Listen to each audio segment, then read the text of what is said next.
चलिए दोस्तों शुरू करते हैं नई कहानी फूटा घड़ा। बहुत समय पहले की बात है। किसी गांव में एक किसान रहता था। वह रोज भोर में उठकर दूर झरनों से स्वच्छ पानी लेने जाया करता था। इस काम के लिए वह अपने साथ 2 बड़े घड़े ले जाता था, जिन्हें वो डंडों में बांधकर अपने कंधे पर दोनों ओर लटका लेता था। उनमें से एक घड़ा कहीं से फूटा हुआ था और दूसरा एकदम सही था। इस वजह से रोज घर पहुंचते पहुंचते किसान के पास 1.5 घड़ा पानी ही बच पाता था। ऐसा 2 सालों से चल रहा था। सही घड़े को इस बात का घमंड था। वो पूरा का पूरा पानी घर पहुंचाता और उसके अंदर कोई कमी नहीं है। वहीं दूसरी तरफ फूटा घड़ा इस बात से शर्मिंदा रहता था कि वो आधा पानी ही घर पहुंचा पाता है और किसान की मेहनत बेकार चली जाती है। फूटा घड़ा ये सब सोचकर बहुत परेशान रहने लगा और एक दिन उसने किसान से कहा, मैं खुद पर शर्मिंदा हूँ और आपसे क्षमा मांगना चाहता हूँ। क्यों?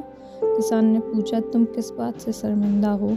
शायद आप नहीं जानते, पर मैं एक जगह से फूटा हुआ हूँ और पिछले 2 सालों से मुझे जितना पानी घर पहुँचाना चाहिए था, बस उसका आधा ही पहुँचा पाता हूँ। मेरे अंदर ये बहुत बड़ी कमी है और इस वजह से आपकी मेहनत बेकार जाती है।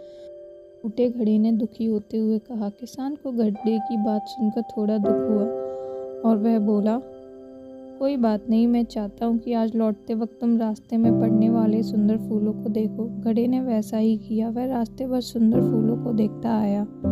ऐसा करने से उसकी उदासी कुछ दूर हुई, पर घर पहुँचते पहुँचते फिर उसके अंदर का आधा पानी गिर चुका था। वो मायूस हो गया और किसान से क्षमा मांगने लगा। किसान बोला, शायद तुमने ध्यान नहीं दिया। पूरे रास्ते में जितने भी फूल थे वो बस तुम्हारी तरफ ही थे। सही घड़े की तरफ एक भी फूल नहीं था।